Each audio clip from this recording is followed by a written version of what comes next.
Bienvenidas compañeras, compañeros a esta nueva emisión de Alternativas. Alberto Yepes, un compañero colombiano que es el vocero de la Coordinación Colombia, Europa, Estados Unidos, que es una gran red, una red de redes, ¿no? De organizaciones de derechos humanos, nos acompaña en esta ocasión para ayudarnos a entender cómo han sido los mecanismos, las tecnologías de la represión, las tecnologías del terror, de terrorismo de Estado y de alianza con sectores del imperio y de las oligarquías locales. Muchísimas gracias, Alberto, por aceptar la invitación. Bienvenido. Muchas gracias, Pedro, y saludo a todas las personas que nos ven a través de este canal. Bueno, es verdaderamente, como te estaba adelantando antes de empezar a grabar, es verdaderamente una vergüenza que dos países con una historia común de siglos, hermanados por todo lado, es decir, desde el ADN hasta la cultura, la religión, etcétera, etcétera, estemos tan separados y hermanados por la figura de Bolívar que está presidiendo esta conversación. Estemos tan separados y tan ignorantes unos de otros. Sobre todo aquí en el Ecuador, las noticias respecto a Colombia son tremendamente filtradas, tremendamente sesgadas y básicamente suprimidas. Y un elemento en el que particularmente hay un esfuerzo por ocultar la verdad por parte de los medios de comunicación, no solamente los tradicionales, ¿no? Buena parte de las redes sociales no tienen la menor intención de enterarse de lo que pasa en Colombia. Tiene que ver con lo que se ha venido ya confirmando respecto a las denuncias que en su momento se vinieron haciendo por parte de los organismos de derechos humanos, de la utilización, por ejemplo, de la idea del mito de la guerra contra las drogas como un instrumento de represión a los sectores populares, como un instrumento de represión a la oposición, a los sectores de izquierda.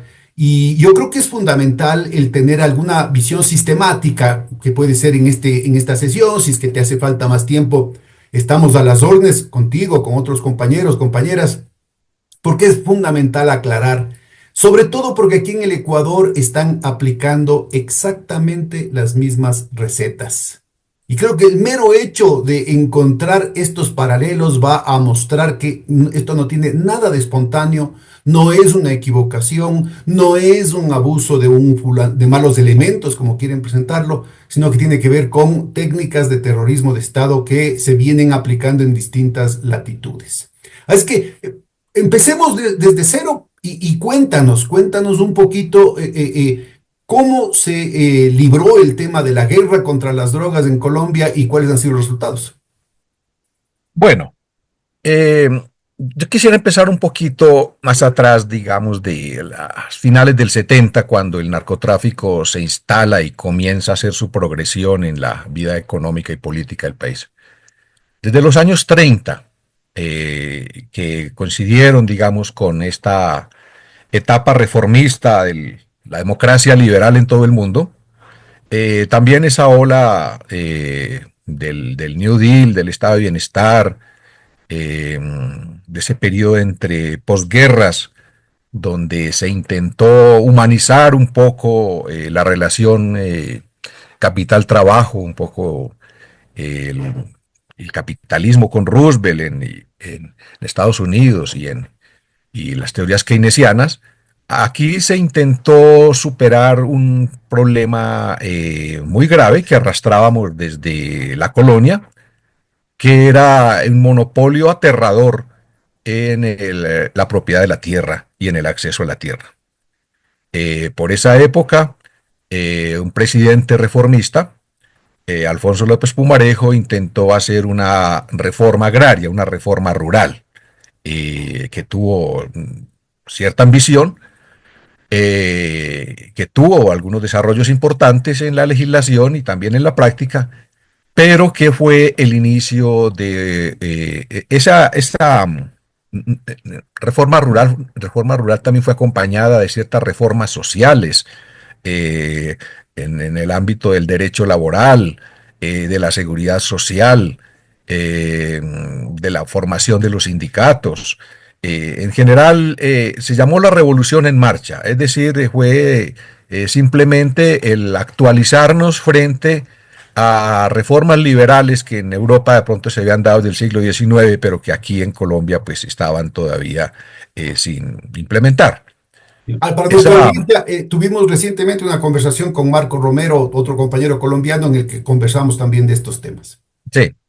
Entonces, bueno, ¿por qué traigo esto? Porque eso fue el inicio de una gran contrarreforma, de una gran contrarrevolución que comenzó desde de esos tiempos, en el que se empezó a eh, reaccionar contra las formas de organización, especialmente de la Discúlpame que población te en el interrumpa, pero yo campo. creo que es importante señalar que López Pumarejo no era ningún comunista, era parte de las élites liberales, inclusive su hijo López Mikkelsen, ¿no es cierto? Siguió siendo una fuerza gravitante, su familia sigue siendo una fuerza gravitante en la política colombiana, ¿no? Así es, López Pumarejo era un banquero, era el representante del sector financiero, solamente que una banca en un país netamente feudal, atrasado, que no producía, que no tenía industria, que no tenía la capacidad de integrar a la mayor parte de la población a generación de plusvalía, pues una banca ahí no tiene lugar. Sí, Entonces López sectores de la Pumarejo fue burguesía que se dan cuenta que en su codicia están impidiendo ganar más.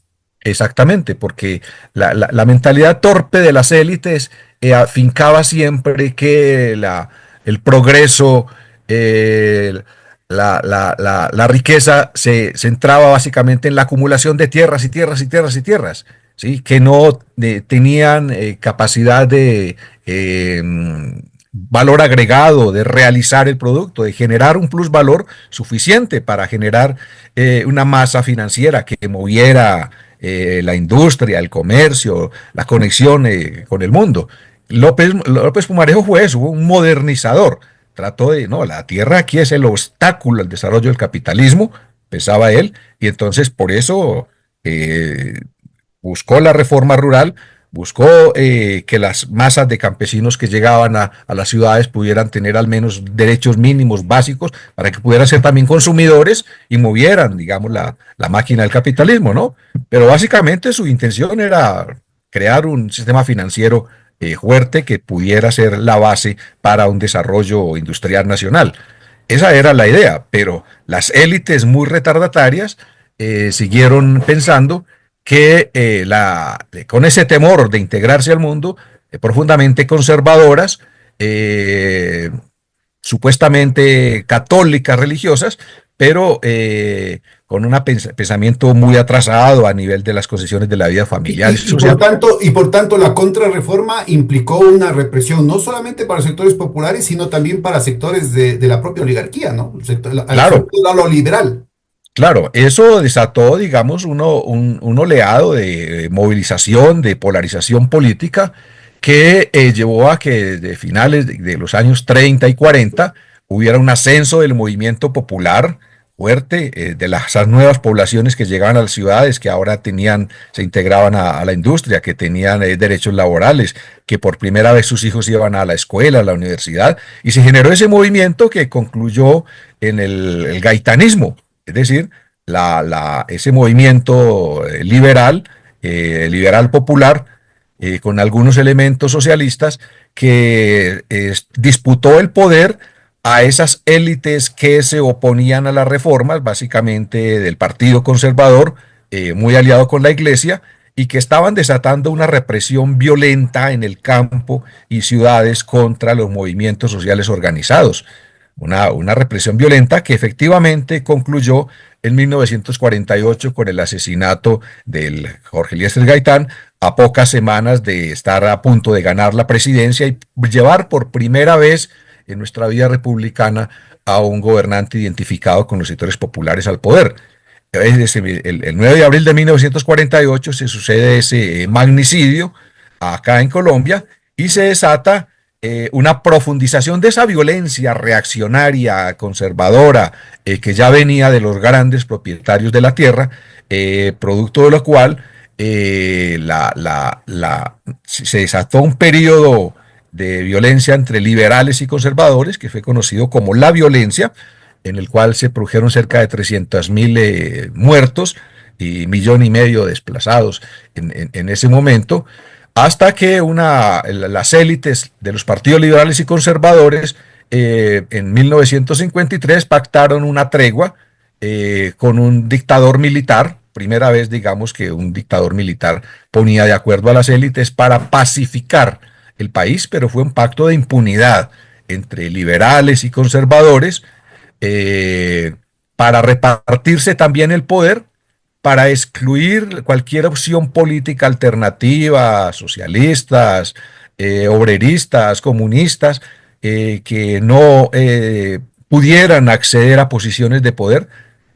Hubo la alternancia cada 4 años, liberal, conservador, liberal, conservador, liberal, conservador, Con el cuento de las elecciones, hacían unas elecciones pactadas de antemano. pactadas de antemano y ya sabían quién era y quién iba a ser el presidente antes de las elecciones, ¿sí? Y no solamente eso, sino que había la milimetría en la repartición de los cargos públicos, de la burocracia, de las altas cortes, en general de las entidades estatales. Hay una milimetría 50% conservadores, 50% liberales, de tal manera que las opciones más identificadas con los sectores populares no tenían cabida y fueron objeto de una brutal represión.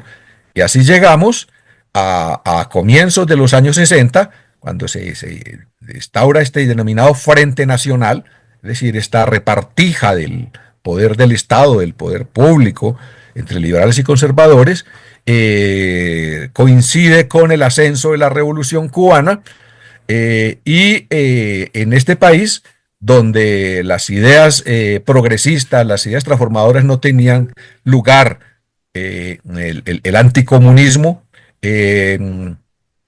enraizó fuertemente en las Fuerzas Armadas, a raíz de otro fenómeno muy importante desde mediados de los 50, que fue la participación directa de batallones colombianos en la guerra de Corea.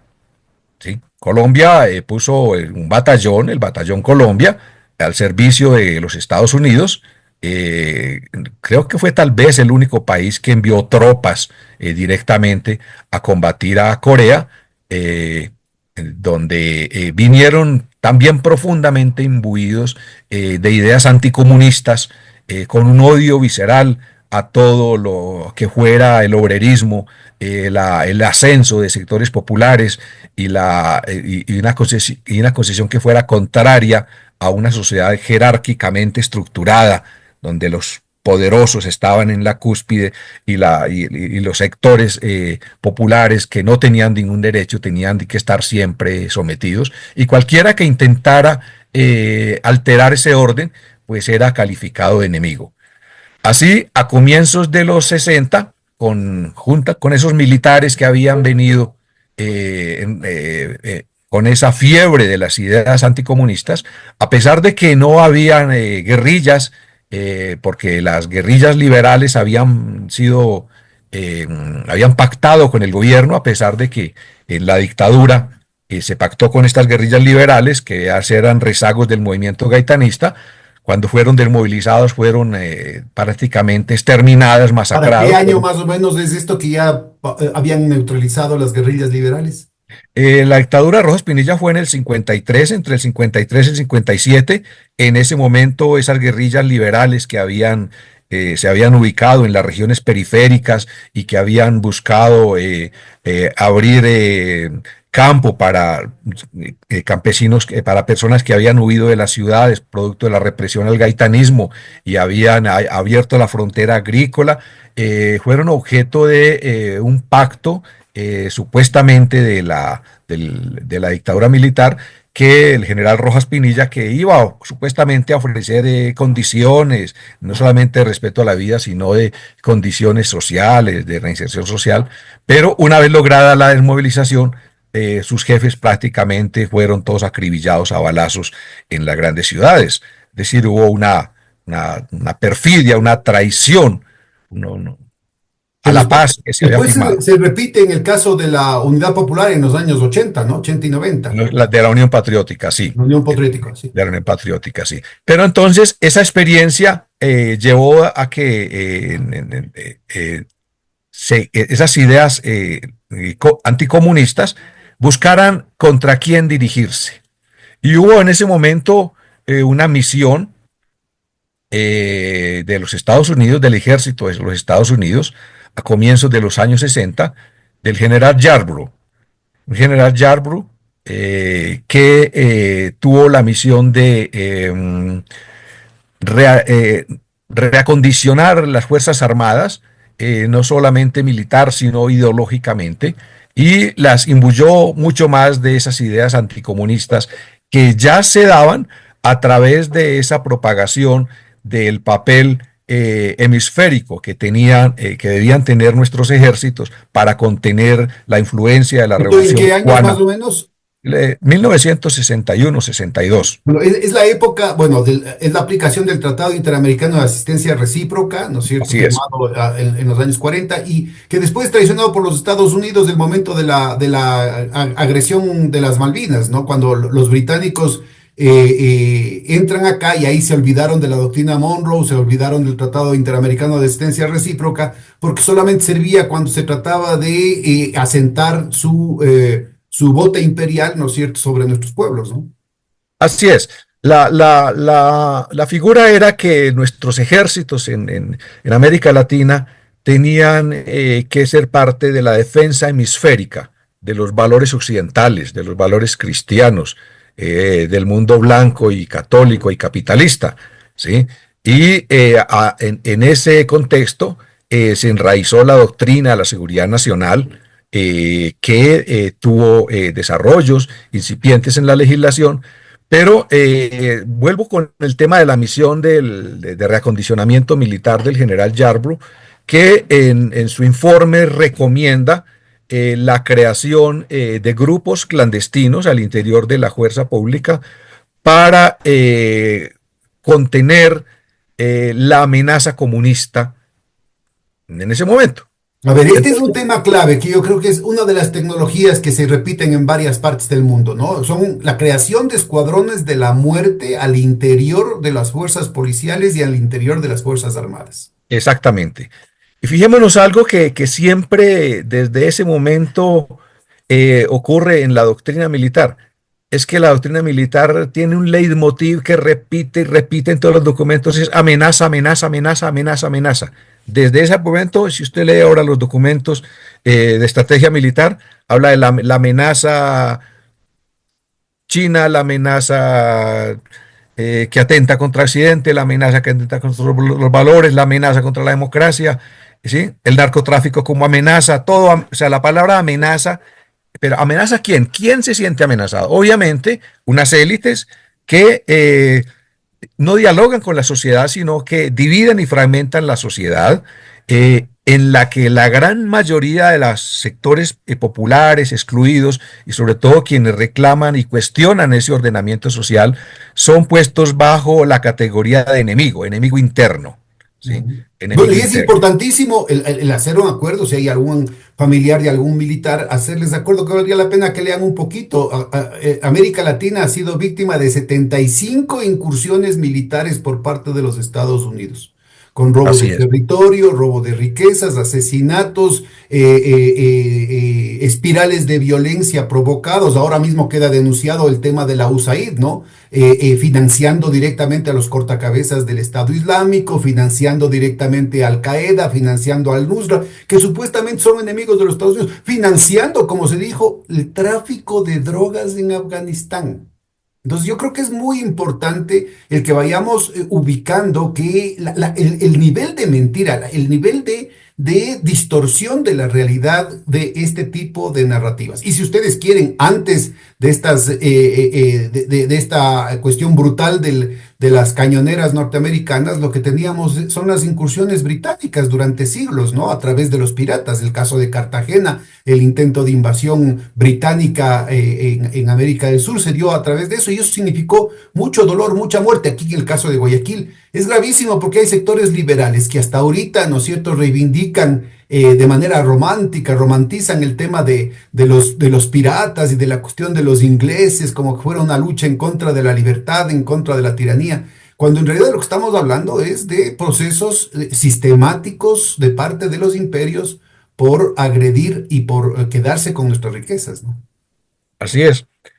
Sí, y te comentaba que en esa implementación de esta concepción del pueblo como categoría de enemigo interno, enemigo al que hay que combatir, las recomendaciones del general Garbo planteaba la creación de estos grupos que fueron la base de los grupos paramilitares, y eso es muy importante entenderlo porque nos han vendido mucho la idea de que los grupos paramilitares fueron simplemente una respuesta de reacción a las guerrillas izquierdistas. Y eso en nuestra realidad es totalmente falso, es totalmente infundado, porque como te acabo de demostrar, la, los grupos paramilitares que no existían esas guerrillas. Las guerrillas surgieron 3 o 4 años después. Primero fueron los grupos paramilitares que buscaban esta estrategia preventiva de civiles que pudieran actuar armados, ¿verdad?, para poder perpetrar aquellos crímenes que la Constitución y la ley no permiten a las fuerzas de seguridad, ¿sí? Pero fueron primero los grupos paramilitares y después fueron los grupos insurgentes, los grupos guerrilleros.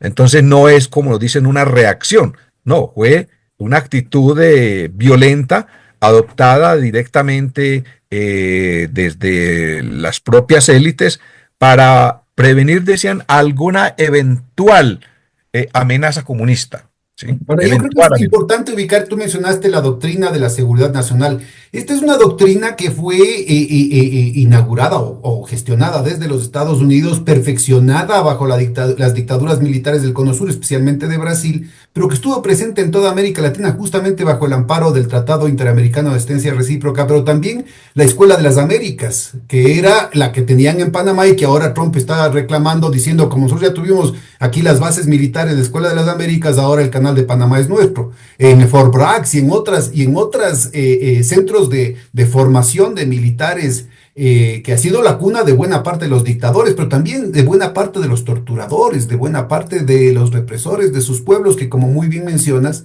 ven a nuestros pueblos, en lugar de ser, ¿no es cierto?, el deber de las Fuerzas Armadas de proteger a sus naciones, las que les pagan el sueldo, más bien se convierten en gestos de ocupación que ven a sus pueblos como enemigos, ¿no? Entonces, yo creo que es importantísimo, porque aquí en el Ecuador también se da eso, ¿sí? Con ciertos desfases, pero también con la presencia muy honrosa de ciertos militares que se dieron cuenta del horror de eso. Sí, el dictador Rodríguez Lara, por ejemplo, fue también parte de esa formación, pero vino acá a parar un golpe fascista que se estaba gestionando a principios de los años 70. Militares como Richelieu Le Boyer, por ejemplo, que hicieron todo lo posible, conociendo desde adentro cómo era la formación de estos grupos, de estos escuadrones de la muerte, ¿no es cierto? Hizo todo lo posible por desmontar este tipo de mecanismos dentro y fuera del aparato policial y del aparato de las Fuerzas Armadas. Simplemente para que nuestra audiencia tenga unas referencias, que vean los paralelos, ¿no?, entre lo que pasó allá y lo que pasa acá. Perfecto. Bueno, entonces avanzando, esa represión que se daba contra el movimiento campesino, especialmente contra el movimiento campesino organizado, las cooperativas agrícolas en muchas regiones, entre los años 62 y 63, después de este estímulo al anticomunismo y a la formación de escuadrones privados para prevenir la amenaza comunista, se empieza a dar debates por la extrema derecha, los partidos básicamente más conservadores en el Congreso, donde hablan de que esas formas organizadas del campesinado, esas formas de cooperativas de producción rural, eran repúblicas independientes para crear gérmenes del comunismo rojo en nuestras cordilleras, y que había que exterminar esas repúblicas independientes.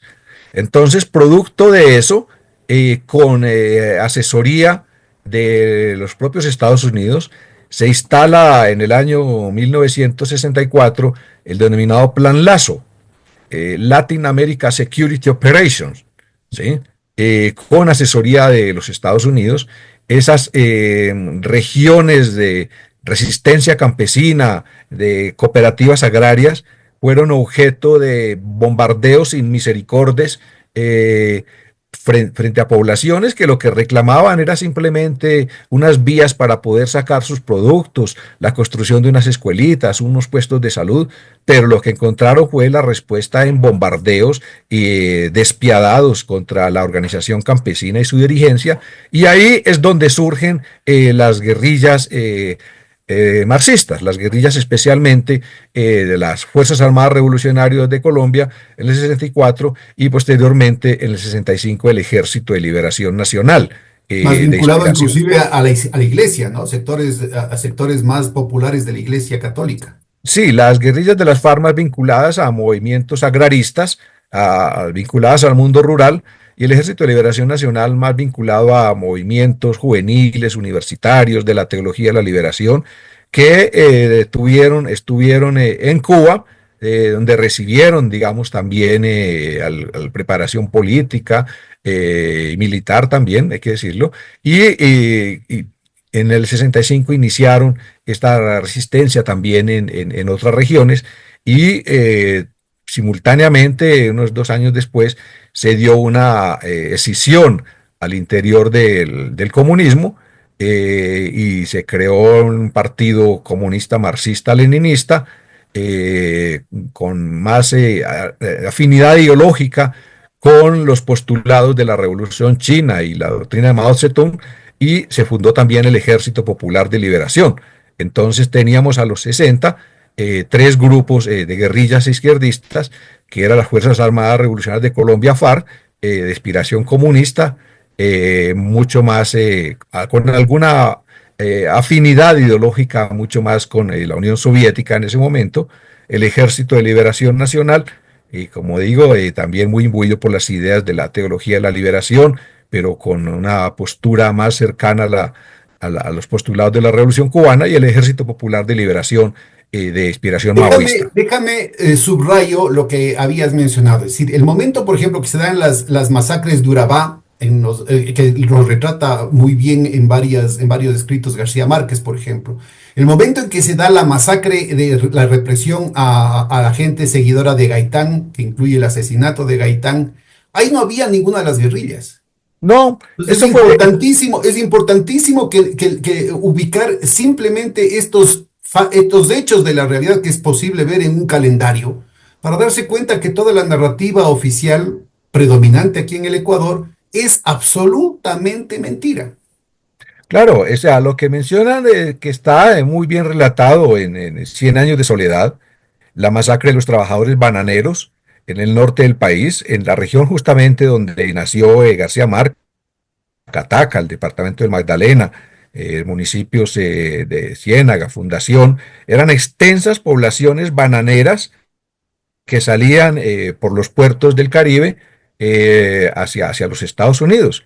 Y lo que desató la masacre fue el intento de esos trabajadores agrícolas de organizarse en un sindicato y pedir una disminución de unas jornadas laborales muy extensas y una mejora de los salarios de hambre que pagaba la multinacional United Fruit Company, ¿sí?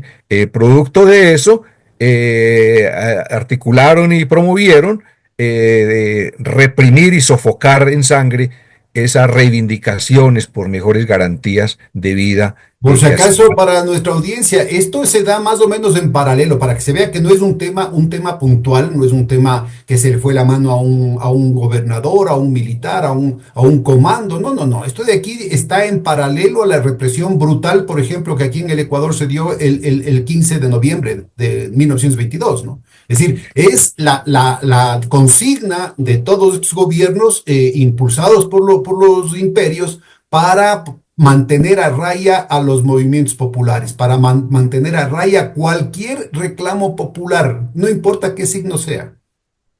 La masacre de las bananas en Colombia fue un poquito después, fue en 1928. Como mencionas, no habían organizaciones guerrilleras en ese momento. Una masacre, pues no sé, las cifras son muy indeterminadas.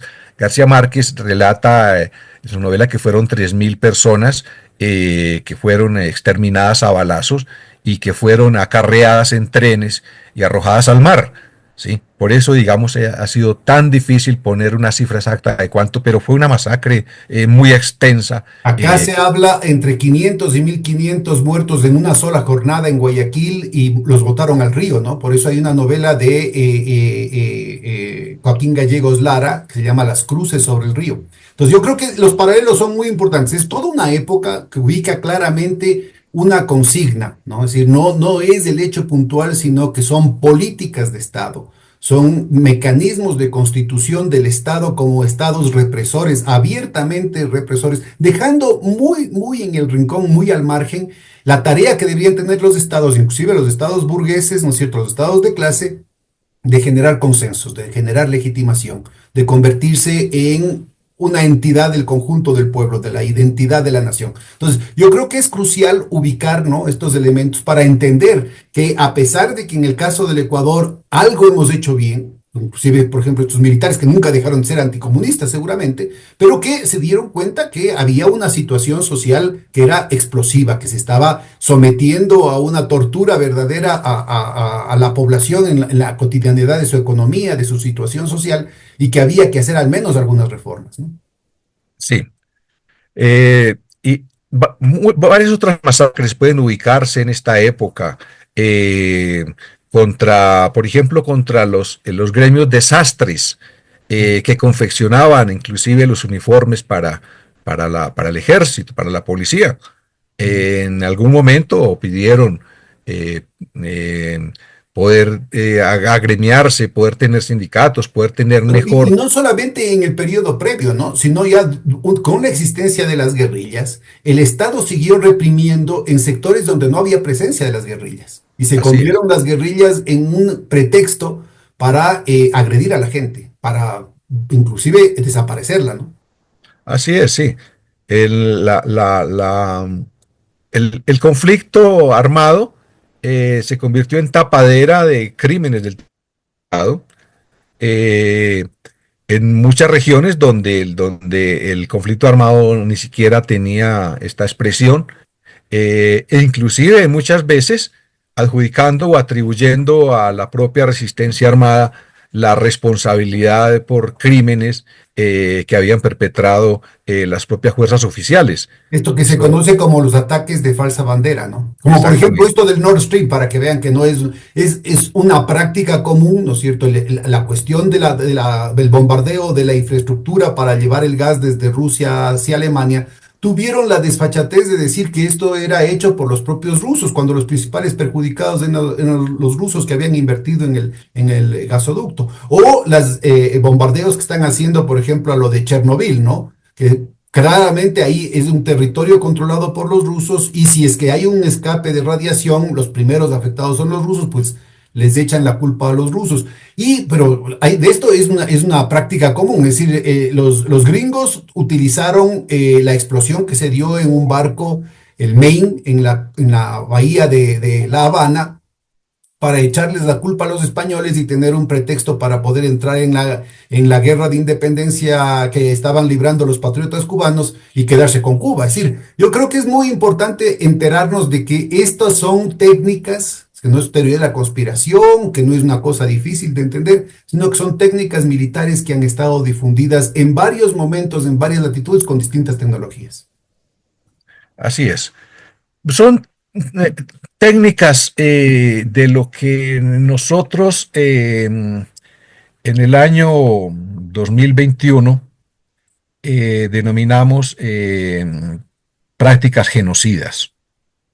Prácticas genocidas que buscan reconfigurar la propia población a partir del exterminio de ciertos sectores eh, que son previamente declarados como enemigos y frente a los que se concibe que no caben en la vida política y que son objeto de exterminio permanente, sobre todo sus capas más organizadas, ¿sí? Y que buscan reconfigurar la economía cada vez más al servicio de élites que acumulan todos los medios de producción de riqueza, todos los medios económicos, la representación política, los medios de producción, los medios de comunicación, que se aunan para justificar,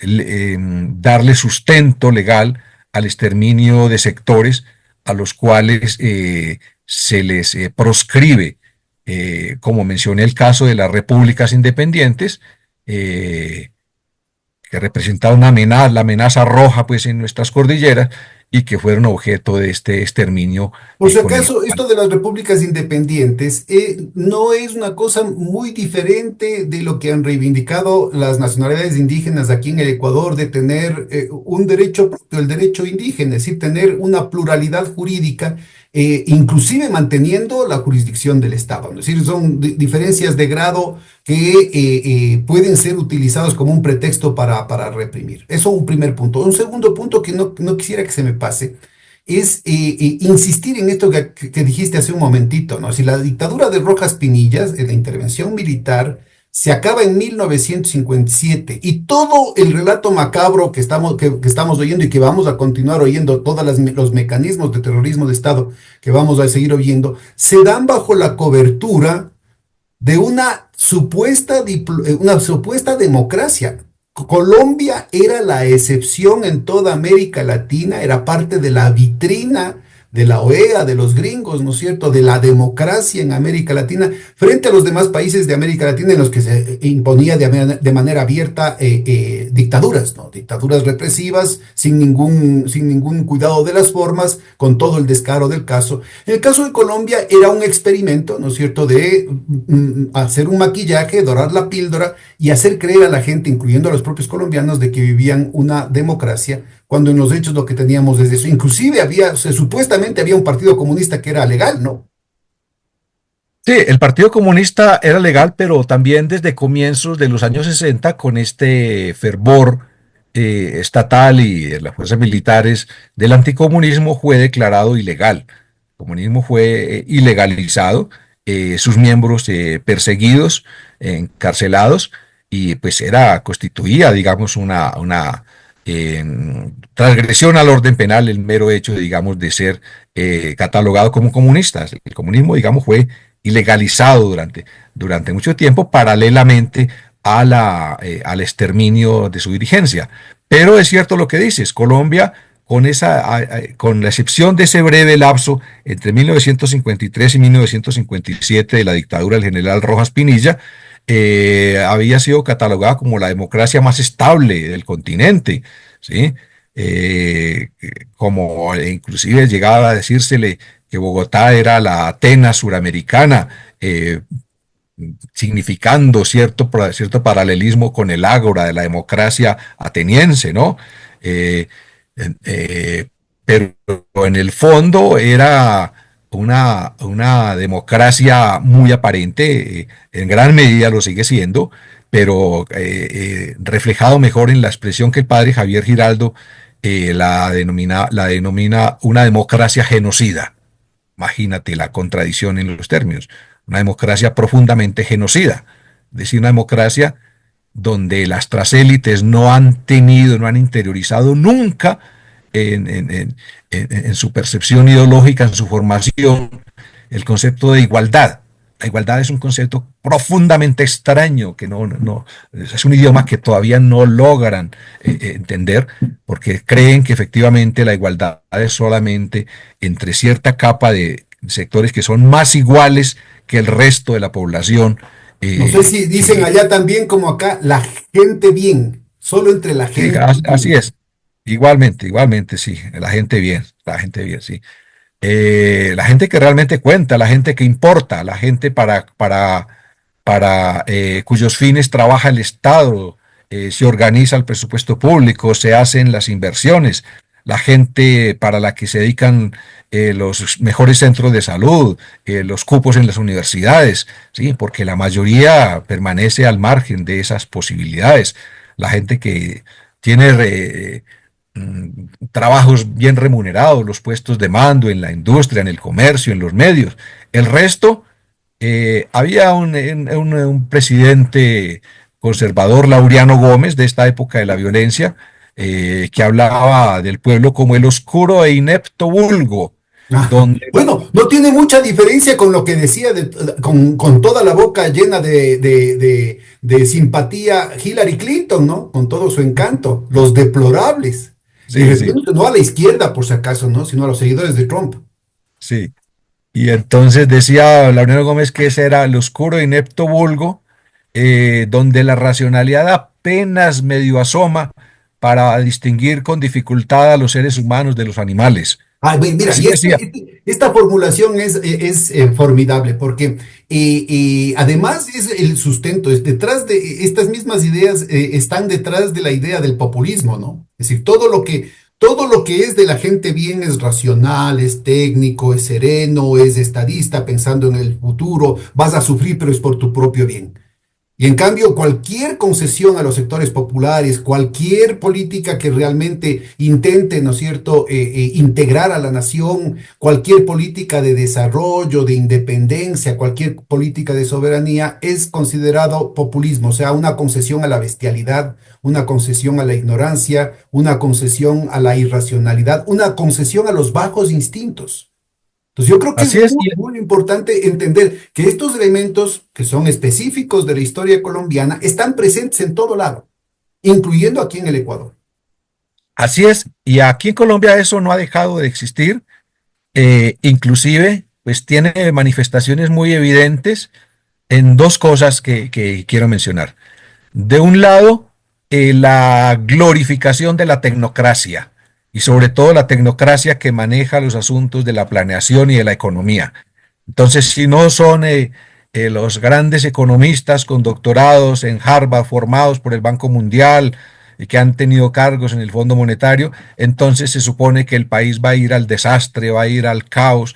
Entonces, si se nombran personas que salieron de las universidades públicas, que tuvieron una formación por su propio esfuerzo y que provienen y se identifican con los sectores populares, de entrada son descalificados, ¿sí? Entonces es eso, el creer que los cargos en el Estado no pueden provenir de sectores que han estado ligados a los sectores populares o que provienen de estos propios sectores.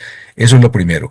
Y lo segundo, unas ideas profundamente racistas, porque nuestras élites siguen siendo profundamente racistas. Basta observar, por ejemplo, la manera despectiva con que se refieren a nuestra vicepresidenta Francia Márquez, muchos sectores, como una igualada, como alguien que no tiene por qué estar allí, como alguien que su lugar es la cocina y como alguien que su lugar es ser en empleada doméstica.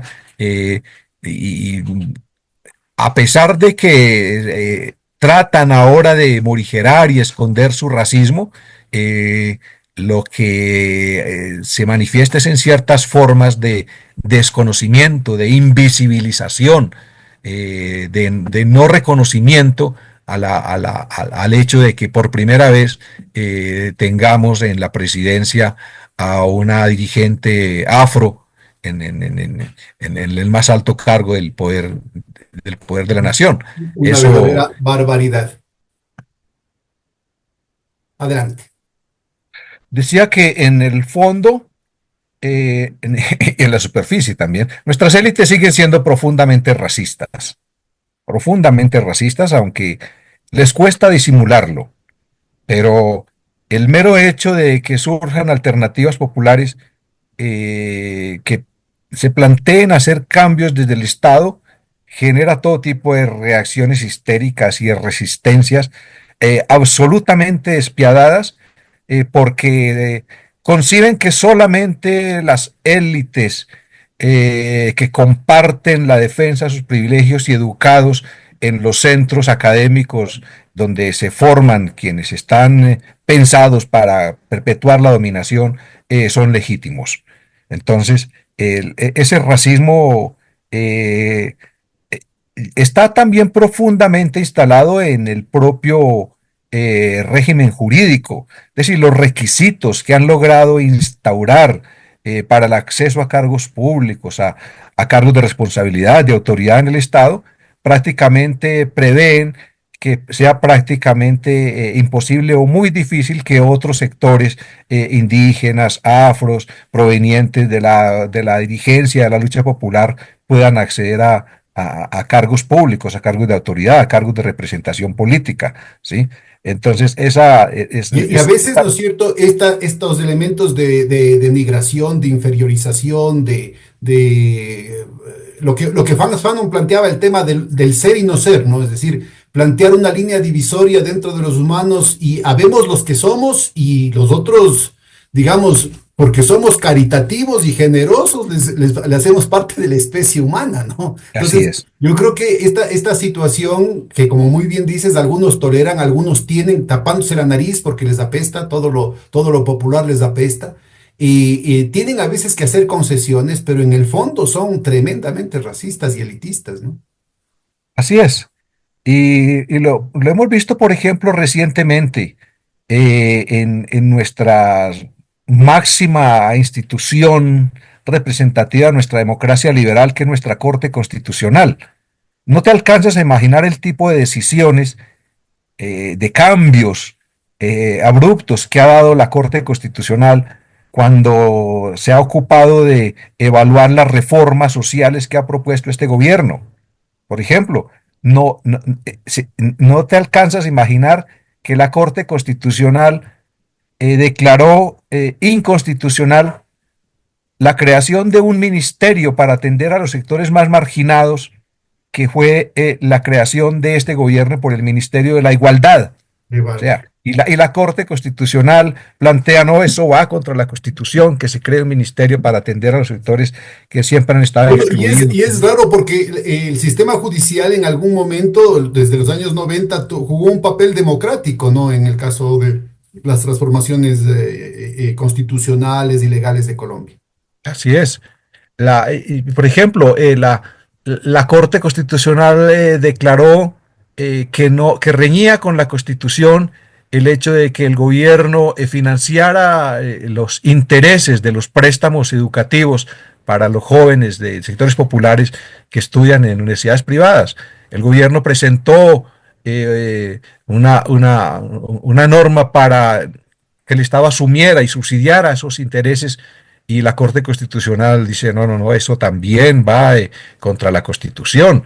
La Mire, Corte, yo conseguí un librito hace algunas décadas que relataba el árbol genealógico de una familia, en definitiva, que había terminado casando a sus miembros con todos los presidentes de Colombia, desde la época de Santander. ¿No? así Entonces, es la aquí. cuestión es una oligarquía muy cerrada. En el caso del Ecuador, entre otras cosas, porque tenemos tres grandes polos, si no cuatro, la situación es un poquito más permeable, ¿no? Y de hecho ha habido un nivel, a nivel de representación, un nivel un poquito mayor de la situación plebeya. Tal vez el hecho de que aquí tuvimos una revolución liberal triunfante ha sido uno de los elementos que influyeron en eso. El tema de la frustración de la guerra de los 1000 días en Colombia marca un elemento histórico crucial. Y en el caso específico, por ejemplo, las Fuerzas Armadas, las fuerzas policiales, tienen un importante componente de sectores populares, ¿no? Y eso creo que sí ha marcado una diferencia frente a fuerzas del orden mucho más represivas en otras latitudes latinoamericanas, lo cual no obsta el hecho de que han habido sus perlas, ¿no? Pero han habido también generales y en general militares que pueden ser anticomunistas, que pueden tener su ideología de derecha, lo que sea, pero que han sido muy cuidadosos. Por ejemplo, en el tema del levantamiento indígena, ¿no? Que fue muy importante, no solamente la presencia de Borja, un socialdemócrata bastante diluido para la época, que terminó cediendo todo en la cuestión de las políticas neoliberales, pero que en el plano, cuando se dio el levantamiento del Inti Raymi de 1990, se evitó que sea una masacre, ¿no? Y ahí también jugó un papel muy importante el ministro Gallardo, bueno, en ese entonces era el comandante de las Fuerzas Armadas, el general Gallardo, que era un hombre de derecha y que sin embargo fueron muy cuidadosos en tratar, hubieron muertos, ¿no? Hubieron muertos, una situación dolorosa sobre todo para los indígenas en condiciones tan precarias, movilizarse a pie, imagínate, con todo y guaguas, hacia las capitales. Fue todo un esfuerzo que se hizo y con costo humano, pero no se permitió. O sea, si eso se hubiera dado en Colombia, eso hubiera sido una masacre, pero terrible, ¿no? Así es, aquí en Colombia no, desafortunadamente nunca hubo la permeación de elementos populares en la jerarquía de las fuerzas militares, inclusive, para mencionarlo también, tampoco en la jerarquía religiosa eclesiástica. Nosotros decíamos que aquí podemos ver que el racismo ha empezado a ceder cuando empecemos a ver eh, obispos indígenas o generales negros. Pero aquí eso no se ve. Aquí todos son de piel blanca, todos son provenientes de los sectores de élite.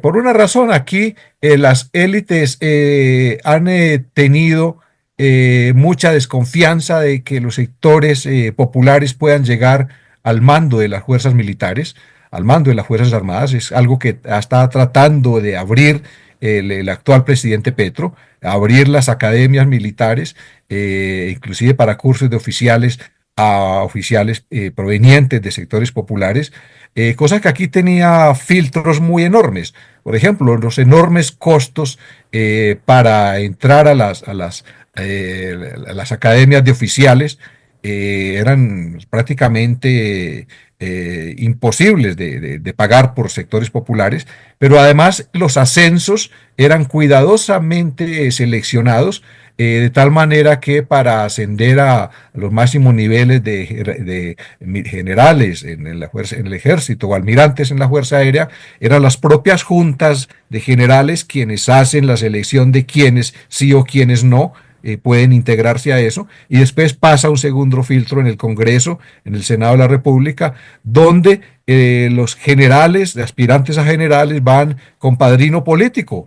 Es decir, hay alguien del partido político que es el que patrocina y mueve sus fichas en el Congreso para que pueda ascender al grado de general. Mira, Es yo decir, creo que con eso queda muy claro, ¿no es cierto? Porque esta situación de exclusión incluye no solamente la represión que hemos hablado, incluye no solamente las leyes, estas componendas en el ejercicio de la política, sino toda una violencia simbólica que termina convenciendo a la gente de que la agresión está bien, que es parte del sentido común, eso es parte de la vida y sobre todo a nivel de sectores populares, ¿no? claro, así es, así es. Entonces, con esta configuración, digamos, racista, clasista, patriarcal, machista de nuestras élites, pues es fácilmente explicable los niveles de violencia sociopolítica, de terrorismo de Estado, de exterminio del movimiento popular, todo esto que englobamos en un genocidio permanente, continuado, que hasta el día de hoy se mantiene en contra de los sectores populares que plantean alguna alternativa de cambio a esta situación, de Oye, y hay otro tema transformación. adicional, ¿no? Que hasta ahora en todo el relato que nos estás haciendo todavía no aparece la droga, ¿no? No, Es decir, claro, para sí, aquellos que dicen que es el narcocomunismo, el narcoterrorismo y una cuestión así, pues se les desbarata también el asunto. No solamente que la represión y la violencia empezó por parte de estas élites racistas, totalmente oligárquicas y entregadas al extranjero, sino que adicionalmente, ¿no es cierto? La cosa va, la línea divisoria no tiene nada que ver ni con el comunismo, ni con el marxismo, ni con la izquierda. No es un tema de izquierdas, derechas, no es un tema de correístas, anticorreístas, petristas, antipetristas, chavistas, antichavistas. Aquí estamos hablando en América Latina de una enfermedad gravísima, que es el parasitismo de la oligarquía. Y así esta es. necesidad de controlar por todos los medios, militares, ideológicos, institucionales, controlar un poder tremendamente excluyente. Así es. De el avance del desarrollo económico y sobre todo, digamos, de los años 50, 60, fue creando, digamos, cierta base productiva, cierta base industrial que desde finales de los años 70 empezó a ser desmontada, especialmente con estas doctrinas que llegaban del consenso de Washington, toda esta reformulación de la primacía del mercado, de que el Estado, en una nueva, digamos, concesión incluyente, no debía ser proveedor de derechos, de bienes básicos, sino que eso debía dejarse librado al mercado. Eso a finales de los 70 comenzó a tener mucha fuerza y generó una situación en la que la base productiva empezó a desmoronarse. La producción agrícola, con estas aperturas económicas, con estas formas de inserción en una globalización totalmente asimétrica, hizo que gran parte de la producción agrícola quedara devastada. La poca industria fue desmontada. Los propios entidades estatales de fomento, de asistencia financiera, de asistencia técnica, agropecuaria, todo eso en las reformas neoliberales de finales de los 70 y los 80 se fueron implementando, creando una situación muy complicada que fue de alguna manera suplida con la llegada del narcotráfico a los Ese finales punto. A de los ver, yo creo 70. que ahí te interrumpo porque como economista la cabra tira al monte, ¿no? Y este es un tema muy poco aceptado por los economistas colombianos, inclusive algunos heterodoxos, algunos progresistas, ¿no? Para nuestra audiencia. Colombia tiene una de las experiencias más exitosas de políticas industriales en toda América Latina, tal vez con excepción de los países más grandes. Colombia en el resto de América Latina, en el contexto latinoamericano, es uno de los ejemplos en el tema de la industrialización, que paradójicamente todavía tiene sus resquicios, inclusive ya con el predominio neoliberal hasta ahorita, ¿no? Todavía defienden algunos espacios, porque hay un sector de estas élites, ¿no es cierto?, que gana muchísima plata de esta industrialización protegida, subsidiada o intersticial, digamos, que todavía se da allí en Colombia. Y lo que menciona ahorita Alberto es crucial porque eh, también tiene una serie de éxitos relativos en lo que tiene que ver con los resultados de las políticas neoliberales, pero por lo que acabo de mencionar, si no fuera por la inyección tremenda de recursos que implica el narcotráfico, las políticas neoliberales hubieran sido tan o peor de desastrosas que han sido en todo el resto de América Latina. Y de hecho, ¿no es cierto? Una de las cosas que mis colegas economistas se ponen un poquito quisquillosos desde el rato que uno les hace acuerdo que desde la época, creo que es de López Vickelsen en los años 70, ¿no es cierto? Se abrió en el Banco Central una ventanilla especial en la que no preguntaban nada. Sí, ¿Sí? llamado la ventanilla siniestra, Bueno, ahí está. Entonces, es la ventanilla del lavado de dinero. claro. Entonces, Esa- yo creo de- que es fundamental entender esto. El narcotráfico aquí y a nivel mundial no puede operar sin la complicidad y la operación profunda del sistema financiero. De hecho, a nivel mundial, la historia moderna del tráfico de drogas la desarrolla la corona británica con las guerras del opio a cañonazo limpio. Obliga primero a los campesinos indios, que incluyen Pakistán, Bangladesh, inclusive sectores de Afganistán, a dejar de producir alimentos para producir droga, para producir amapola, para producir opio, y luego obliga a China, a cañonazo limpio, a que lo consuma. Y el gran operador esta gran cuestión, ¿no es cierto? Inclusive en términos paramilitares, inclusive en términos logísticos, inclusive en términos de inteligencia, es el Hong Kong and Shanghai Banking Corporation, el HSBC, que todavía sigue siendo uno de los pilares fundamentales, no solamente de la economía mundial, de la especulación, sino también de la geopolítica mundial. Entonces, por favor, no nos cerremos los ojos, como muy bien decían ahora con respecto a Trump, ¿no es cierto? Que decía que ahora va a bombardear y a invadir México para acabar con la droga, y alguien le decía, pero si genuinamente quisiera acabar con la droga, lo que tienes que invadir Wall Street, pues.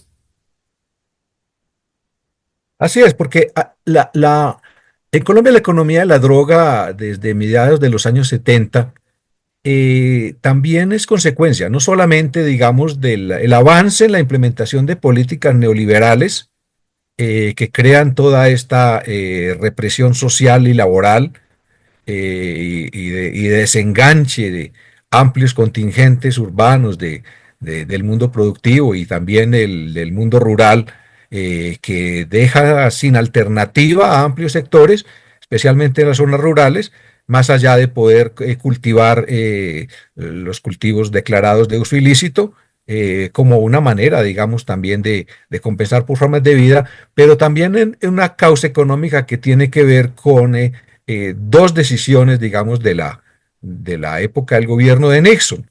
La paridad, digamos, del valor del dólar con el oro, cuando los Estados Ok. Unidos deciden no desvincular, digamos, el valor del dólar de sus propias reservas de ¿Acaso oro. decide de manera unilateral y traicionando sus compromisos internacionales que él mismo los impone como hegemón que nace de la segunda, triunfante de la Segunda Guerra Mundial desde 1944? En septiembre de 1971, simplemente, en agosto de 1971, simplemente Nixon dice: Cholitos, si quieren que les cambie dólares, les puedo cambiar por otros dólares. O por unos papelitos Exactamente, sí. rosados. Papelitos verdes puedo cambiar por unos papelitos rosados que se llaman bonos del Tesoro de los Estados Unidos. Exactamente, y entonces acaba con un patrón básico del acuerdo de posguerra, de la creación del Fondo Monetario, el acuerdo de Bretton Woods, que era garantizarle valor equivalente a las monedas circulantes. Entonces rompe esa regla y a partir de esa regla, pues empieza también los Estados Unidos unos procesos acelerados de endeudamiento, de déficit fiscal y presupuestario muy grande, que en el que hay una segunda decisión que apunta a solventar esta brecha, que es la declaración de la guerra contra las drogas, la ilegalización de las drogas, que efectivamente busca de alguna manera que en la ilegalización de las drogas permita, bajo el control de los propios organismos estatales de seguridad y control, del control de este negocio, generar superávits que sirvan de colchón para atenuar esos déficits que se generaban producto, digamos, también de las primeras decisiones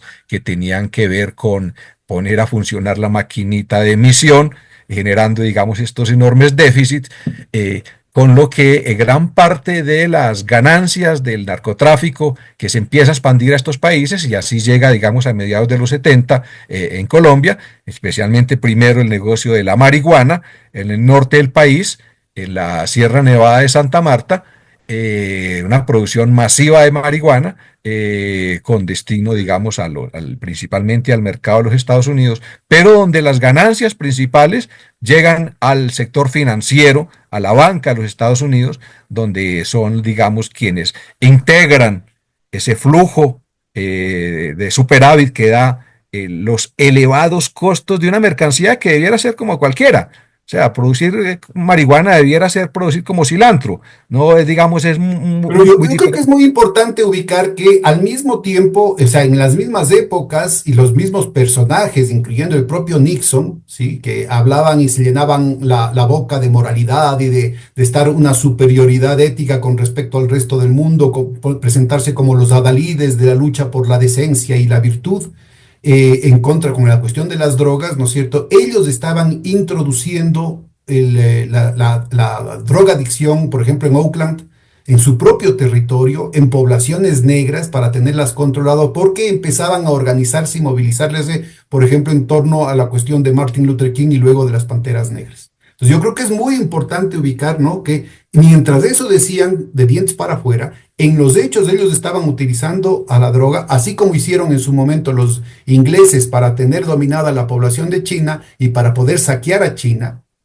a más de cumplir con el objetivo que tú muy bien mencionas, que era compensar el hueco que tenían en balanza de pagos a través del tráfico ilícito, ¿no es cierto? Ahora lo hacen a través exclusivamente del sistema financiero, pues ellos al mismo tiempo, con la hipocresía del caso, ¿no es cierto?, decían que estaban en contra de la droga y eran los primeros en utilizar la droga dentro de su propio país y peor afuera, que quisiera que nos hables un poquito del tema del escándalo Irán-Contras, ¿no es cierto?, cómo el gobierno de los Estados Unidos, la CIA, estuvo directamente involucrada con los traficantes de droga para financiar, que manipuló inclusive a los carteles, financió al cartel de Pablo Escobar, ¿no es cierto?, para obtener recursos con los cuales estaba financiando a la contrarrevolución en Nicaragua. Así es. Es decir, el control de estos enormes flujos de dinero, de plusvalor, que genera la decisión de mantener las drogas en condición de ilegalidad y de contenerla con una supuesta guerra en contra de las drogas, pues no solamente ha tenido este uso para solventar déficits presupuestarios, sino también para financiar operaciones eh, mm, contra insurgentes en distintas partes del mundo, ¿sí? Como efectivamente sucedió con la represión a comienzos de los 80 de la Alberto, revolución nicaragüense. tenemos unos 20 minutitos y quisiera que nos expliques así muy sistemáticamente el tipo de mecanismos que utilizaba el Estado colombiano con el apoyo de la DEA, por ejemplo, o de la CIA, para supuestamente desplegar una lucha en contra de las drogas, pero en los hechos reprimir a la población con asesinatos selectivos, con amedrentamiento, con generar el terror, sobre todo en medios rurales, en sectores populares urbanos también, y tratar de ubicar elementos que yo creo que son aleccionadores respecto a los peligros que está enfrentando el Ecuador. Por ejemplo, ahora que se descubre, ¿no es cierto?, que son más de 20, a los 20 habría que sumarles los 4 niños a los que acaban de asesinar después de que son secuestrados por las Fuerzas Armadas. Y la gran mayoría, gente pobre, la gran mayoría, gente de color. Sí, como te decía, esta supuesta guerra contra las drogas sirvió para encubrir también en Colombia maniobras del propio establecimiento para desplegar a fondo la guerra contra insurgente. Guerra contra insurgente que, bueno, en un primer momento se dirigía en contra de las guerrillas marxistas, las guerrillas izquierdistas, buscando involucrar cada vez más al aparato militar en su represión, pero más allá y principalmente a lo que consideraban sus bases de apoyo, es decir, la teoría de quitarle el agua al pez, ¿sí? Es decir, los sectores populares en los cuales se asienta y tiene cierta influencia las organizaciones insurgentes armadas, fueron objeto de un exterminio absolutamente violento a lo largo de los años 80 y 90, que tuvo múltiples posibilidades desde desde los años 80 se dio una expansión acelerada de los grupos paramilitares, financiados también por los propios dineros, inicialmente por los propios presupuestos oficiales de las brigadas militares, que armaron civiles, les entregaron entrenamiento, armamento y los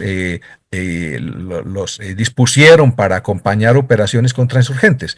Pero después rápidamente, en la medida en que se lograban vínculos con los grandes capos del narcotráfico, la financiación ya no provino del Estado, sino de los propios grupos mafiosos, del propio narcotráfico, que en un primer momento otorgó recursos para financiar estos grupos paramilitares, pero después terminó integrándolos completamente a su estructura de operación militar, de tal manera que estos grupos paramilitares actuaban en muchas regiones como guardias pretorianas o ejércitos privados al mando de quienes controlaban la economía del narcotráfico, que no eran solamente los capos narcotraficantes que se perseguían, sino alianzas políticas y empresariales que habían integrado plenamente al mundo de sus negocios y su dinámica política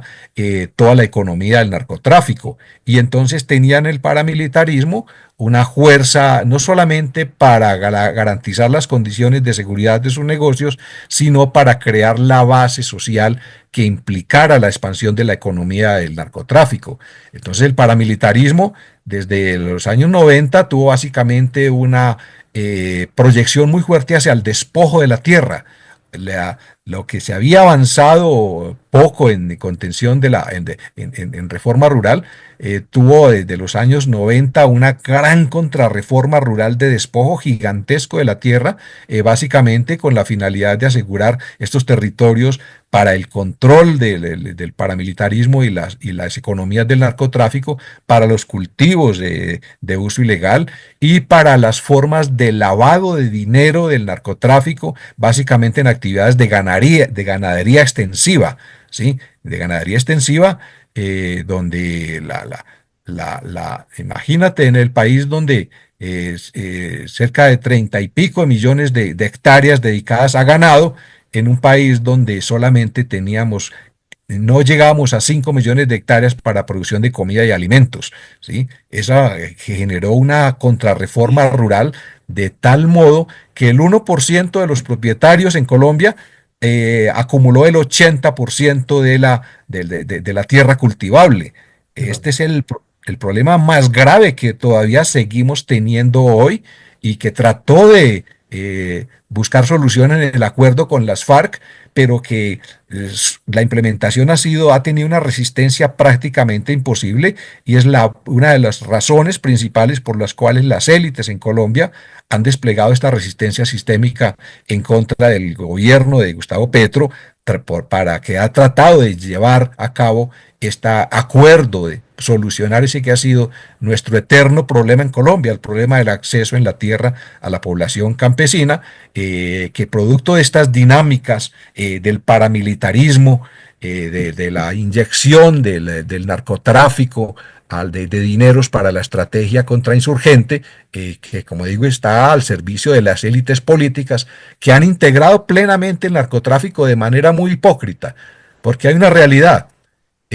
La democracia en Colombia está capturada por 54 clanes políticos que se reparten el territorio, que se reparten la representación política, esos 54 grupos, contra los cuales es muy difícil porque la financiación de una campaña política aquí tiene unos costos exageradamente elevados, es absolutamente costoso, o sea, cuestan miles de millones de pesos acceder a una campaña para el Senado, No hay financiamiento del Estado, no hay financiamiento de la autoridad electoral a los partidos.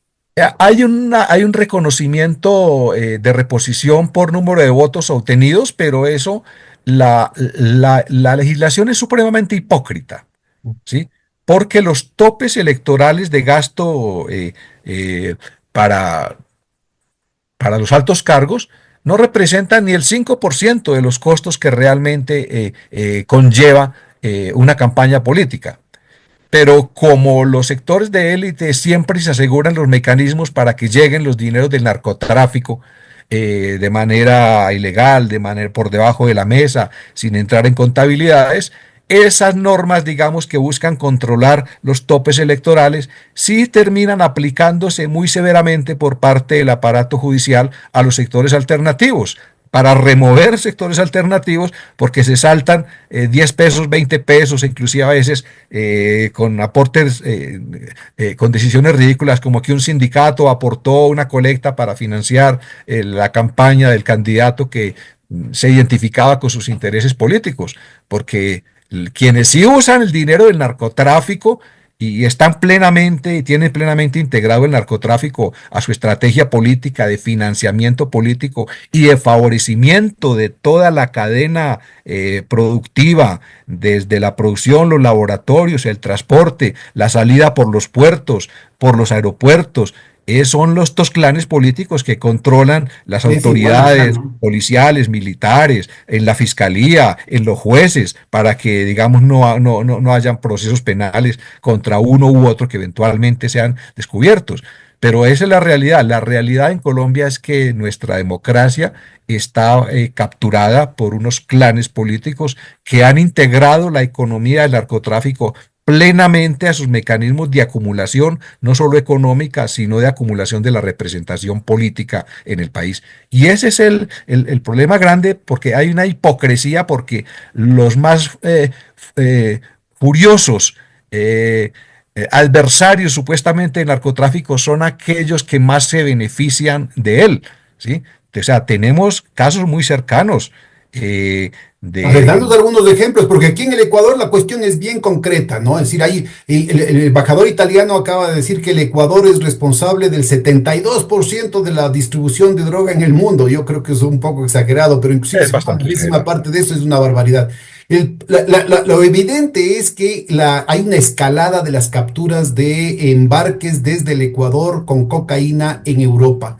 Y acá hay una total opacidad, no se informa suficientemente, pero además no se dice lo elemental que además aparece en los videos. ¿Cuál es la empresa bananera que hace las exportaciones? ¿Cuáles son los barcos y que reincide? ¿Cuáles son los barcos en los que se hacen las exportaciones de cocaína sin que hayan sido detectados y filtrados a tiempo? ¿Desde qué puertos? ¿Cuáles son las empresas que están a cargo de los puertos, que tienen la concesión de los puertos, que en muchos casos son dueños de los barcos y dueños también de las bananeras? ¿Y cuáles son los bancos a través de los que se hacen los pagos? Porque estamos hablando de una cantidades enormes, ¿no es cierto?, que se está lavando y que solamente pueden hacerlo bancos que tienen contactos internacionales. Entonces, aquí la cuestión es bien sencilla. En el Ecuador no hay 300.000 puertos, en el Ecuador no hay 300.000 exportadores de banano, en el Ecuador no hay 300.000 monopolios de la flota bananera, en el Ecuador no hay 300.000 bancos. Es una cosa así de sencilla. Entiendo que en Colombia también la cuestión es bien señalada y se les ha trincado, incluyendo gente de la DEA y de la DAS metida a la mano, o sea, siendo cómplices de esta corrupción, siendo partes del narcotráfico, siendo partes de la renta mafiosa que esto genera. Sí, aquí es muy evidente. Eh, También ha habido, digamos, bajo este gobierno aumento de las incautaciones de drogas, pero hay una realidad, es que la producción se ha multiplicado porque en general el problema es que hay una captura, en general, no solamente de los organismos de seguridad, del ejército y la policía por parte de sectores que mueven la economía del narcotráfico, de tal manera que Bueno, facilitan. yo vi las estadísticas, el hectareaje que se estima tuvo un estancamiento hace unos 15, 10 años, pero en los últimos 6, 8 años nuevamente crece de manera muy empinada, ¿no? Sí, estamos en cerca de 250.000 hectáreas eh, que ha crecido y cerca de 1.800 toneladas De 140.000, comerciales. son 250.000 de las 140.000 que había hace 10, 15 años, ¿no? Sí, se ha expandido, se ha expandido Y esto es bajo el gobierno de Duque, por si acaso, compañeras, compañeros. Esto es bajo el gobierno de Duque, en los momentos que supuestamente era más enfático en la lucha contra la droga y del despliegue de la represión más descarada. Sí, yo creo que hay que hacer hay que dejar un punto claro. La firma del acuerdo de paz con las FARC y la retirada de las FARC de una gran cantidad de municipios que controlaban, las élites lo vieron como una amenaza tras su estrategia de acumulación, porque la guerra contrainsurgente era la tapadera, era la cortina de humo que le permitía fluir la economía del Y de hecho, narcotráfico. buena parte de ese crecimiento tan brutal de 140 a 250.000 se da justamente después de la desmovilización de las FARC, ¿no? Exactamente, sí. A partir de ahí se inicia no solamente, digamos, esta expansión de la economía del narcotráfico, sino una reconfiguración del conflicto armado en el que los grupos paramilitares, especialmente el que se denomina el Clan del Golfo, que aquí pues tienen un nombre que han usurpado los nombres del gaitanismo y se llaman supuestamente ahora Ejército Gaitanista, pero que aquí se le conoce más como el Clan del Golfo. Este grupo ha comenzado un proceso de expansión tan acelerada que en 5 años ha pasado de 222 municipios que controla a 398, es decir, prácticamente duplicó su presencia desde la firma del acuerdo de paz Con lo hasta cual el día de queda hoy. contundente, humillantemente desmoronado la narrativa de que las FARC eran el principal cártel del narcotráfico, ¿no? No, claro, absoluto. O sea, lo que vieron ellos fue una amenaza, que si se desmontaban las FARC, cómo simulaban una guerra en la que la economía del narcotráfico fluyera por debajo de esa supuesta guerra y que permitiera el control de territorios, de laboratorios, el transporte de las drogas, bajo la tapadera, digamos, de estar desarrollando una guerra contra insurgente. Entonces, en esa realidad, pues hemos tenido también una situación absolutamente dolorosa. Es que el acuerdo con las FARC habían llevado los niveles de violencia a los niveles más bajos en los últimos 40 años, Pero además, no el año de la solamente firma. habían bajado los niveles de violencia, sino que habían mostrado claramente que había un estado represivo, porque ya no pudieron seguir ocultando el sol con un dedo, y el propio establishment tuvo que admitir que había violaciones sistemáticas de los derechos humanos. Claro, no solamente eso, sino que inclusive para los propios militares llegó a ser muy conveniente. El año 2017, el año siguiente a la firma de la paz con las FARC, el presidente Santos declaraba que por primera vez en cerca de 40 años, el Hospital Militar Central, que llegó a tener 3.000, 4.000 heridos de guerra, había amanecido sin un solo herido por parte de miembros de las Fuerzas Armadas. De tal manera que en una postura racional, los familiares y los propios miembros de las Fuerzas Armadas debieron haber visto que la paz era lo más conveniente para ellos. Sin embargo, se inició. Deben haber visto, ¿no es cierto?, que el discurso con el que ellos estaban ofreciendo sus vidas o sus heridas, o las de sus seres queridos estaba totalmente falso. Es decir, no era que estaban luchando en contra de la droga, sino que la droga seguía creciendo una vez que ya se había acabado el conflicto, ¿no? Exactamente, sí. Y lo otro que ha venido sucediendo es una reacción absolutamente violenta contra los liderazgos sociales y las personas que defienden la paz y los derechos humanos en los territorios. Los liderazgos sociales que habían también tenido su índice más bajo han comenzado a subir, a subir, a subir. Y desde 2016 tenemos una situación en que en Colombia, pues desde la firma del acuerdo de paz, tenemos ya cerca de 1.500 líderes sociales asesinados. 450 de las personas que firmaron la paz y con la esperanza de iniciar una nueva vida, hoy están bajo la tumba porque no se les respetó la vida.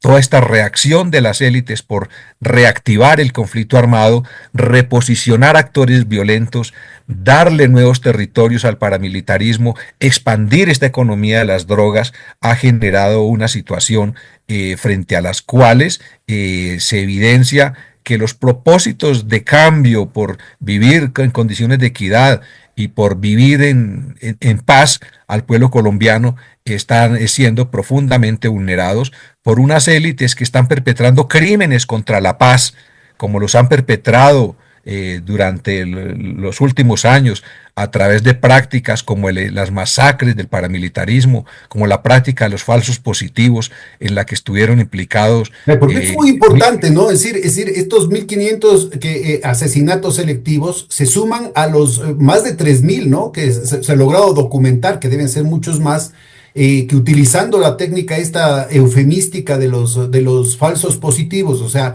prácticamente son ataques de falsa bandera en que inclusive se llegó a disfrazar a gente pobre, se les llegó a disfrazar de guerrilleros para asesinarlos, gente pobre que fue reclutada con el ofrecimiento de darles un empleo, por ejemplo, y que terminaron siendo asesinados para cobrar los bonos, ¿no? Para poder llenar los números, para poder presentar las cifras a los gringos, para poder hacer las campañas electorales, para hacer campañas de publicidad, para poder justificar los presupuestos, para poder justificar las escalas dentro de las Fuerzas Armadas, dentro de la policía. Yo creo que es muy importante ubicar eso porque creo que hay una documentación de 3.600 dirigentes de cierto partido político, de un partido político de izquierda, ¿no? Que fueron claramente documentados como parte de la represión selectiva del Estado, A bajo la ver, cobertura de guerra contra las drogas.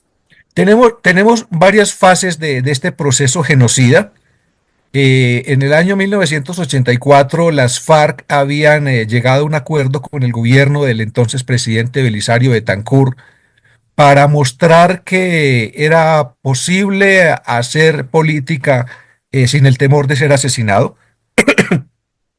Y las FARC en ese ¿En momento qué año llegaron es a un esto? Por acuerdo favor, repite. 1984, entonces crearon como 84. una avanzada política de un partido que se denominó la Unión Patriótica en Entonces, 1984. después de la masacre del Palacio de Justicia, ¿no? Sí, por la época, por esa época, sí. Eh, la, la, la, la Unión Patriótica fue un ensayo convenido con las propias FARC y el presidente de la República, Belisario Betancur, para tener como un proyecto para mostrar de que las armas ya no eran necesarias eh, para poder buscar cambios políticos y que se iba a garantizar que ese partido surgido de ese acuerdo entre las FARC y el gobierno tuviera plenas condiciones para competir por los cargos políticos de representación popular. Efectivamente, en los primeros años las FARC tuvieron un despegue impresionante, más de 20 senadores, eh, casi una centena de alcaldes, pero inmediatamente fueron objeto de un exterminio sistemático. Todos sus senadores fueron asesinados, sus congresistas, los diputados, Lo mismo pasó cerca de con 6.000 lo mismo personas. había pasado con el M-19, inclusive mataron a su candidato presidencial, Así es, Pizarro León, creo que es, ¿no? así es. A ver, sí. 6.000 personas de la Unión Patriótica fueron objeto de 6.000. este genocidio entre el año 84 y el año 94, más o menos. O sea, fue un verdadero exterminio donde un partido político entero fue borrado de la faz de la tierra, con desapariciones, torturas y asesinato limpio, por miembros de las Fuerzas Armadas, de los organismos de seguridad, de organismos de inteligencia y los grupos paramilitares.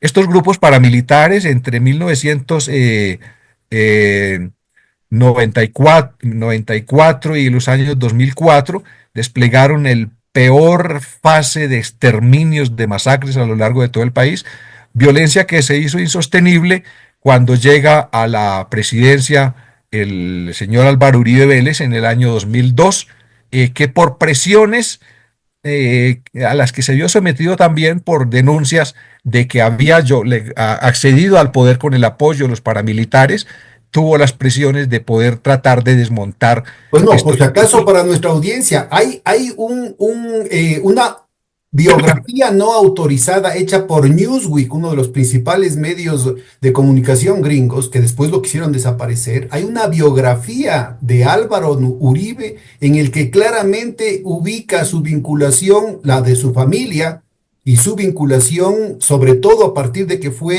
nombrado director de aviación civil con los cárteles de la droga, sobre todo con el cambio de tecnología que significó para Pablo Escobar el tema de la aviación, ¿no? Cosa que había recibido además de Barry Seal, que es un agente de la CIA que participó en el escándalo Irán-Contras, y que además hay varias películas, una de ellas con Tom Cruise, ya más documentado que eso, ¿qué se puede? Más verídico que algo que diga así, Hollywood con Tom Cruise, ¿qué se puede esperar? Entonces yo creo que es muy importante ubicar que no solamente son fuentes trasnochadas como Alberto o Pedro Páez, sino que está Newsweek, que tenía, antes de que sea presidente, tenía claramente ubicado como uno de los políticos principales de la infiltración del narco en las instituciones colombianas. Sí, efectivamente, o sea, los vínculos, el relacionamiento del señor Uribe con narcotráfico viene de tiempo atrás, siendo él director de la Aerocivil, es decir, de la instancia que dirige los vuelos civiles comerciales, concedió cientos de licencias para avionetas del narcotráfico y licencias para construcción de pistas de despegue y aterrizaje de aviones del narcotráfico. Su propio padre tuvo vínculos con narcotraficantes, e inclusive en el mayor laboratorio que se ha encontrado en el país se encontró un helicóptero, digamos, que había sido propiedad de la familia Uribe Vélez, y él mismo, familiares muy cercanos, su propio cuñado, hermano y cuñados, han estado relacionados con el famoso clan del Cifuentes Villa, vinculados a los carteles mexicanos. ¿Sí? Pero bueno, no es solo a él. Como mencionaste, desde López Michelsen, el gran contrabandista de marihuana, el señor Santander López Sierra, pues influyó, digamos, en financiación de campañas electorales que, en la que sucesivos presidentes han visto cómo el narcotráfico han financiado gran parte de las campañas electorales y después, digamos, han pedido tratamientos, designación de autoridades, de cargos, de gente afín, con decisiones que le favorezcan. El propio presidente Iván Duque, pues tuvo investigaciones que nunca han llegado a nada de cómo el narcotraficante denominado Ñeñe Hernández fue uno de los financiadores de la campaña presidencial del expresidente Iván Duque. Señor Ñeñe Hernández, que extrañamente fue asesinado días antes de tener que declarar sobre estos hechos en la ciudad de Brasilia, supuestamente por robarle un reloj. ¿Sí? Van pidiendo, digamos, a poder declarar por estos asuntos. La propia vicepresidenta eh, eh, del señor Duque, Marta Lucía Ramírez, también se ha mencionado cómo su esposo, urbanista, terminó em, asociado con un narcotraficante, el contador de los grupos paramilitares de las ANC, un señor denominado Memo Fantasma. No recuerdo el nombre, pero su nombre en la jerga del crimen es Memo Fantasma. Es decir, a los más altos niveles de la autoridad, de las élites en Colombia, han estado profundamente asociados con los carteles y con financiación del narcotráfico, cosa que hace tan difícil su represión, porque el narcotráfico sale por los puertos de Buenaventura, de Cartagena, de Barranquilla, y así lo han denunciado. Cargamentos de los que pocos que se alcanzan a interceptar, llenos de producción de banano, de plátano, de piña, de cacao. Eh, eh, Imagínate en Baleares, un barco gigantesco con 1.500 reses de vacas preñadas con 4.500 kilos de cocaína. Y no hay ningún ganadero que haya sido investigado. O sea, como si esas vacas hubieran estado salvajes. Eh, Habían comido hierbita con cocaína y la procesaron dentro de sus cuatro estómagos.